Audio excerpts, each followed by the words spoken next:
న్యాయ నిపుణుల బృందం మా లీగల్ సెల్తో గత గంటన్నరగా సమావేశం చేయడం జరిగింది. పెద్దలు మాజీ పార్లమెంట్ సభ్యులు న్యాయవాది వినోద్ కుమార్ గారు, గౌరవ ఎమ్మెల్సీ డాక్టర్ శ్రవణ్ గారు, వారు కూడా న్యాయవాది, అట్లాగే మరి మా సోమా భరత్ గారు, మోహన్ రావు గారు, మాజీ advocate general Shri BS Prasad garu, వీరందరితో కూడా ఇప్పటిదాకా సమావేశం కావడం జరిగింది ఏమంటే, మరి కోటి కోసం కూటి తిప్పలు అంటారు కదా, అట్లాగే కాంగ్రెస్ వాళ్ళవి మాత్రం ఓటు కోసం కోటి మోసాలు అన్నట్టుగా వ్యవహారం నడుస్తూ ఉంది. ప్రజల నుంచి ఒక ఓటు రాబట్టడానికి 6 గ్యారంటీలు, 13 డిక్లరేషన్లు, 420 హామీలు అడ్డగోలుగా ఇచ్చిన కాంగ్రెస్ పార్టీ వల వేసి ఓట్లు పట్టి ఓట్లు కొల్లగొట్టి మరి గ్యారంటీల గారడీ చేసి టోకున మొత్తం 4 కోట్ల మందికి టోపీ పెట్టారు. అందుకే మేమేమనుకున్నామంటే, మరి మీకు కొన్ని వాస్తవాలు చూపెట్టాలి, ఆ తర్వాత లీగల్ సెల్ మీటింగ్ ఎందుకు పెట్టుకున్నాము ఇవన్నీ కూడా చెప్పాలని చెప్పి అనుకున్నాం. ఒక్కసారి మీకు ముందు 2 వీడియోలు నేను ప్లే చేస్తాను. ఒక వీడియోనేమో మన గౌరవ ముఖ్యమంత్రి రేవంత్ రెడ్డి గారు పదవీ బాధ్యతలు లాల్ బహదూర్ స్టేడియంలో డిసెంబర్ 7, 2023 నాడు చేపట్టారు. చేపట్టిన రోజు వారు పెట్టిన తొలి సంతకం సంబంధించిన ఫైల్ ఇది. ఫుల్ స్క్రీన్ చేయి. ధన్యవాదాలు.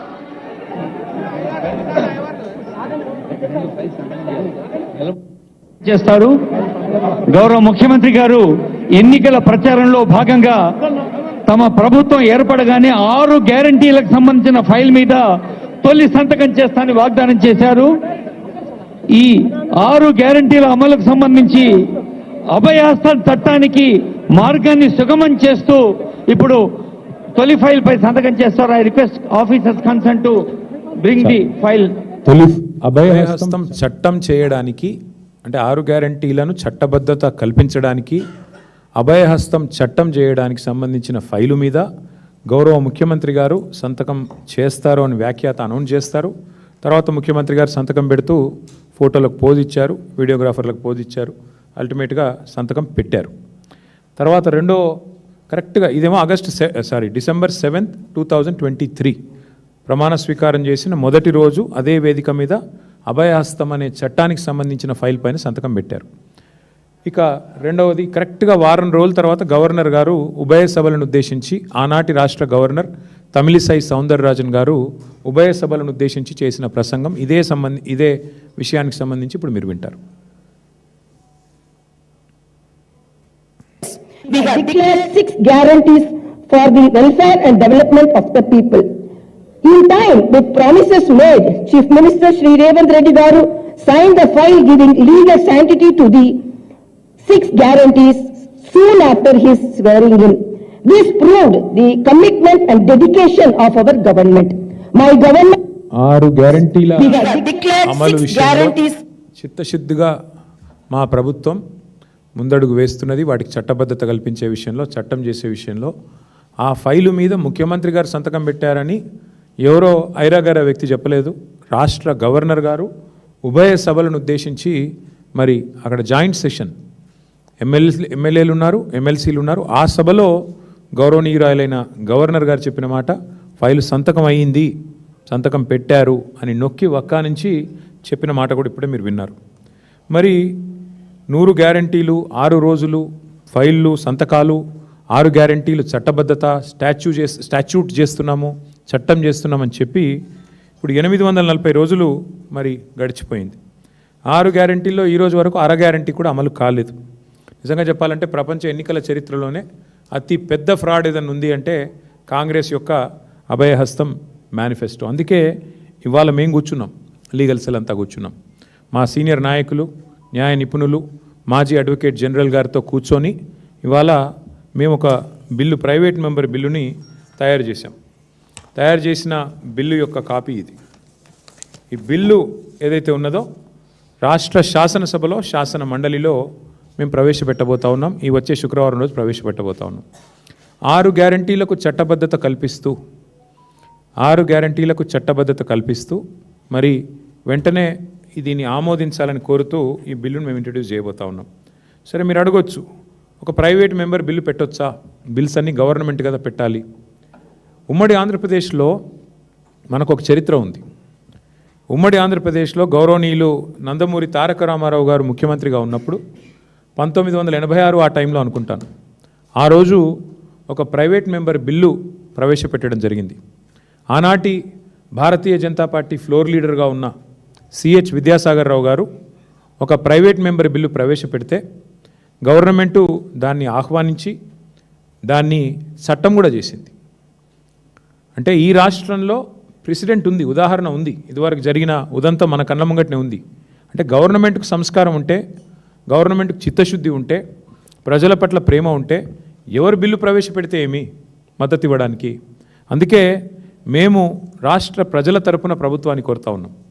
మీరు సంతకం పెట్టిన ఫైలు మరి ఇప్పటివరకు దొరకట్లేదు. తప్పకుండా దాన్ని కూడా వెతుకుతాం, పట్టుకుంటాం. కానీ ఈ లోపల మీకు ఇబ్బందిగా ఉంది కాబట్టి, మీరు పెట్టలేకపోతున్నారు కాబట్టి మేము బిల్లు తయారు చేసుకొని వచ్చినాం.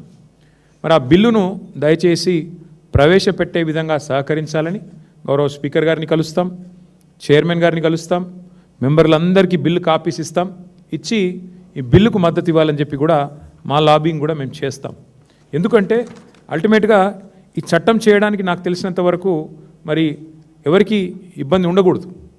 ఇచ్చింది కాంగ్రెసే కదా, మాట ఇచ్చింది కాంగ్రెసు.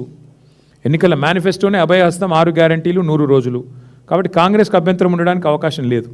ప్రధాన ప్రతిపక్షం మేము, మరి అటు అధికార పక్షము ప్రధాన ప్రతిపక్షం కలిసిన తర్వాత మేమే బిల్లు పెడుతున్న తర్వాత పాస్ కాకపోయే సమస్య లేదు. అటు శాసనసభలో కానీ అటు కౌన్సిల్లో కానీ దబ్బన బీజేపీ వ్యతిరేకించినా ఏం పెద్ద ఇబ్బంది ఏమి ఉండదు, ఎందుకంటే వారికి ఇష్టం లేకపోవచ్చు. కాబట్టి మేము ఖచ్చితంగా ఈ బిల్లును ప్రవేశపెడతాము. దీనికి సహకరించాల్సిందిగా గౌరవ ప్రభుత్వాన్ని కూడా మేము కోరుతా ఉన్నాం. మరి ఇంకా విచిత్రమైన విషయం ఏంటంటే ఈరోజు మాకు అర్థం కాని విషయం, సరే మేమేమో ఇప్పటిదాకా కూర్చొని ఆలోచన చేస్తూ ఉన్నాం, ఎట్లా మరి ఈ బిల్లును ముందుకు తీసుకొని పోవాలి, ఎట్లా దీనికి మద్దతు వచ్చే విధంగా మద్దతు కూడగట్టాలి అనే ప్రయత్నం మేము చేస్తూ ఉన్నాం. మాకు అర్థం కాని విషయం ఏంటంటే ఇంత పెద్ద రాష్ట్ర ప్రభుత్వాన్ని నడిపే పెద్దలు ఎంత గంభీరంగా ఉండాలండి. ఒక ఫైల్ సంతకం పెడితే ముఖ్యమంత్రి గారు ఆ ఫైల్ దొరకకుండా పోయే ఆస్కారం ఉంటుందా? ఇట్లా అబద్ధాలు చెప్పవచ్చునా? ఫైలు సంతకం పెట్టి 2.5 ఏళ్ళు అయిపోయిన తర్వాత, 840 రోజులు అయిపోయిన తర్వాత ఆ ఫైల్ ఎక్కడ ఉంది అని అడిగితే సమాధానం చెప్పలేని దుస్థితి ప్రభుత్వానికి ఉంటుందా ఎక్కడైనా దేశంలో? ఇవాళ ఆ దుస్థితి రాష్ట్రంలో కనబడతా ఉంది.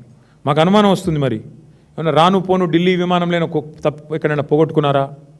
ఢిల్లీ ఎక్కువ తక్కువ వచ్చిపోతారు కదా, ఎప్పుడైనా ఢిల్లీ విమాన పర్యటనలో ఎక్కడన్నా తప్పిపోయిందా ఫైలు? లేదా ఎఫ్ఎస్ఎల్ అగ్ని ప్రమాదంలో కాలిపోయిందా? లేదా మొదటి సంతకమే మోసంతో మొదలైందా అనేది ఇవాళ తేలవలసిన ప్రశ్న. ఎందుకంటే మీరు చెప్పింది ఏదో సామాన్యమైన వ్యక్తి కాదు. రాజ్యాంగబద్ధమైన పదవిలో ఉన్న గవర్నర్ గారు, రాజ్యాంగబద్ధమైన పదవిలో ఉన్న ముఖ్యమంత్రి గారు ఈరోజు ఈ రాష్ట్రంలోనే ఒకరు కాన్స్టిట్యూషనల్ హెడ్, ఒకరు గవర్నమెంట్ హెడ్. మరి ఇద్దరు అంత స్పష్టంగా చెప్పిన తర్వాత ఫైలు మిస్ అయ్యే అవకాశం ఎక్కడ ఉంటుంది?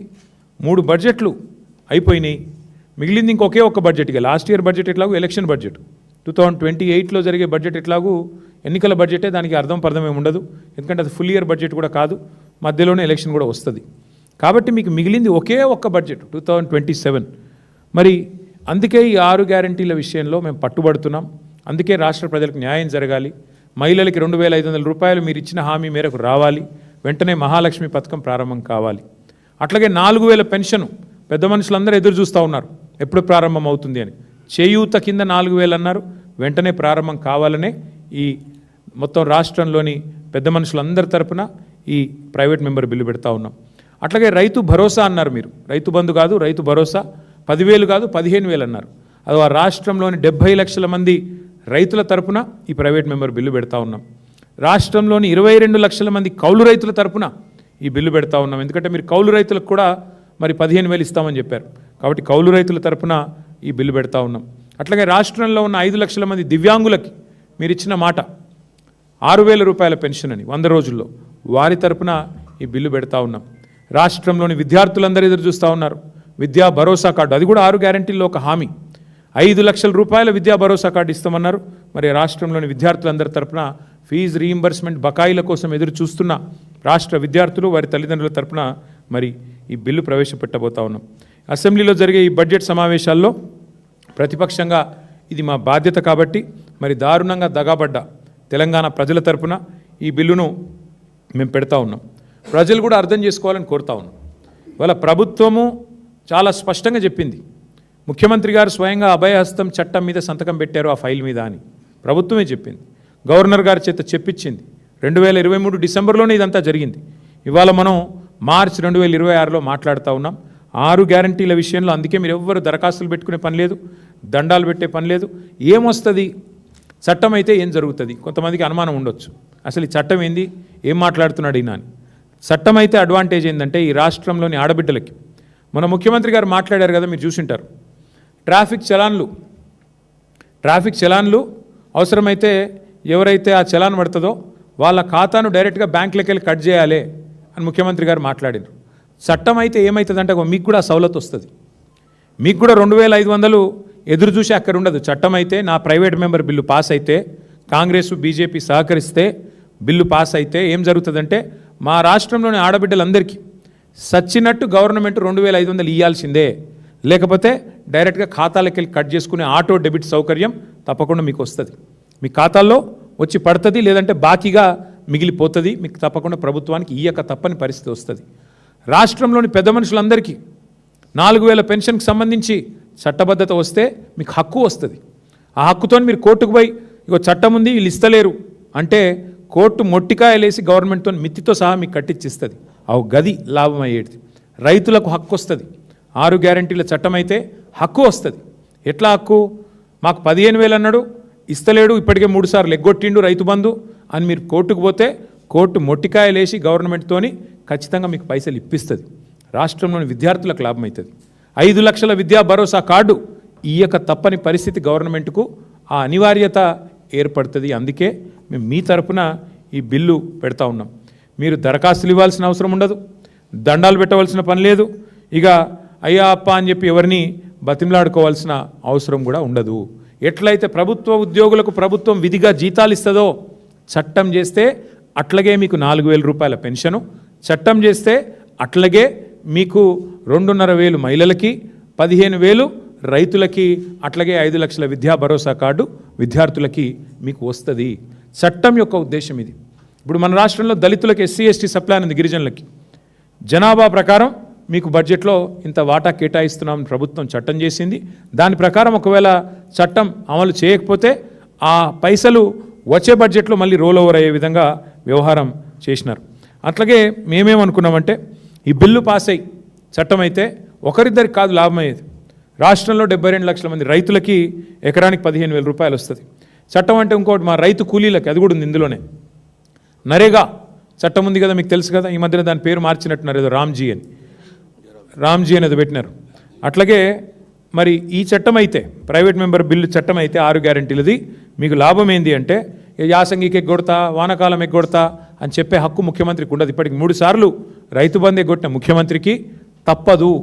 ఆయన మెడకు ఇదొక చట్రంలాగా బిగించి రైతు చేతుల్లో అప్పుడప్పుడు ఎద్దులు అటు ఇటు రుక్తుంటే బట్ట ఆపుతారు చూడు కళ్ళమేసి, అట్లా ముఖ్యమంత్రికి కూడా ముక్కుతాడేసే అవకాశం మా రైతన్నలకు దక్కుతుంది.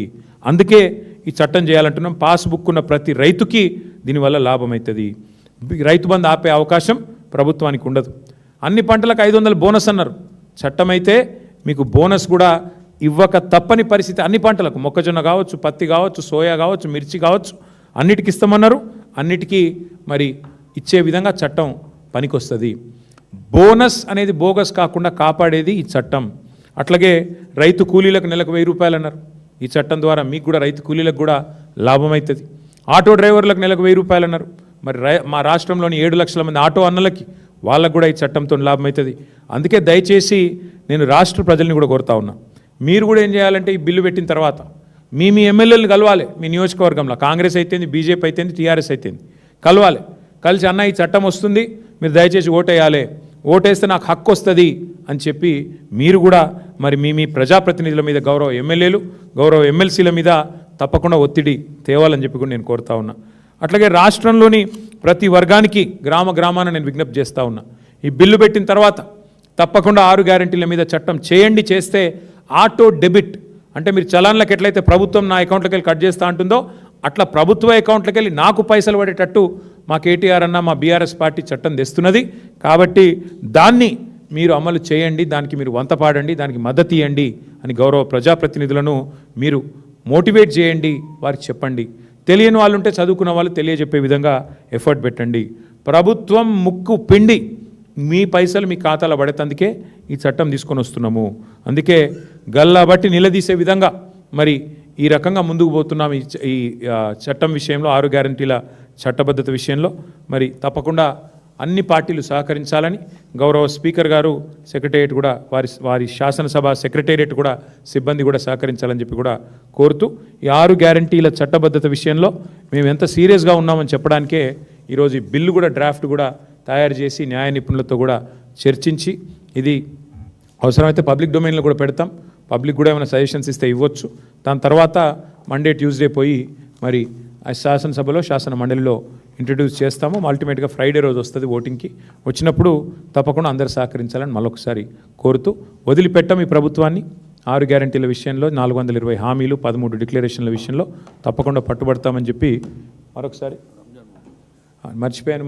ఈరోజు రంజాన్ పండుగ అందరికీ కూడా మరి ఈ పర్వదినాన ఈ పవిత్ర పండుగను జరుపుకుంటున్న మా ముస్లిం సోదరులకి సోదరీమణులందరికీ కూడా హృదయపూర్వకంగా వారికి ఈద్ ముబారక్ తెలియజేస్తూ మళ్ళీ ఒకసారి మీ అందరికి కూడా పండుగ పూట వచ్చినందుకు మీ అందరికి కూడా ప్రత్యేకంగా ధన్యవాదాలు. అందరికీ ఇప్పుడు ఓపెన్గా అపీల్ చేస్తున్నాము. తప్పకుండా అవసరమైతే అందరికీ లేఖలు కూడా రాస్తాము. మంచి సజెషను తప్పకుండా లేఖలు కూడా మా పార్టీ నుంచి రాస్తాం. ఇట్లా ప్రైవేట్ మెంబర్ బిల్లు పెడుతున్నాం. ఇంకొకటి మీకు కూడా క్లారిటీ ఉండాలి. ప్రైవేట్ మెంబర్ బిల్ పాస్ అవుతుందా, అలౌ చేస్తారా? ఇదివరకు చేసిండ్రు. మరి ప్రభుత్వానికి సంస్కారం ఉంటే, ప్రభుత్వానికి చిత్తశుద్ధి ఉంటే, సంస్కారం కంటే ఎక్కువ చిత్తశుద్ధి అవసరం. ప్రజల మీద ప్రేమ ఉంటే మీరు పెడతలేరు. మీరు పెట్టిన ఫైల్ సంతకం ఎడబెట్టినో మరి ఎడవైందో ఫైల్ దొరకలేదు. కాబట్టి అదే ఆటంకమైందేమో. మరి మీకు ఫైల్ దొరకలేదు కాబట్టి మేము పెడుతున్నాం. మరి మీకు చిత్తశుద్ధి ఉంటే, కాంగ్రెస్ పార్టీకి నిజంగానే సిన్సియారిటీ ఉంటే వెంటనే మద్దతు ఇవ్వాలి, బిల్లు పాస్ అయ్యేందుకు సహకరించాలని కోరుతున్నాం.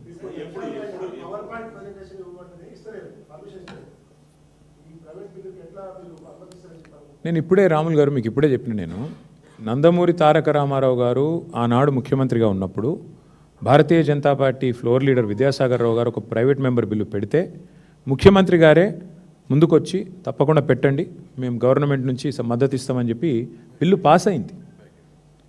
ఏమంటారు, బైగమి అనే యాక్ట్ మీద అప్పుడు ఆనాడు బిల్లు పెట్టారు. 1986-87 ఆ ప్రాంతంలో బిల్లు పాస్ అయింది కూడా. కాబట్టి గతంలో మన రాష్ట్రంలోనే, ఉమ్మడి రాష్ట్రంలో ఉదాహరణ ఉంది. ఎక్కడో పోవాల్సిన అవసరం లేదు. మన రాష్ట్రంలో ఈ ఉదంతం గతంలో జరిగినప్పుడు ఇప్పుడు జరగకూడదు. మేము ఆశావాదులం, కాంగ్రెస్ వాళ్ళు లెక్క నిరాశావాదులం కాదు. కాబట్టి తప్పకుండా పాస్ కావాలని, ఇంట్రడ్యూస్ కావాలని, దానికి మద్దతు ఇవ్వాలని అందరినీ మద్దతు కూడగడతాం.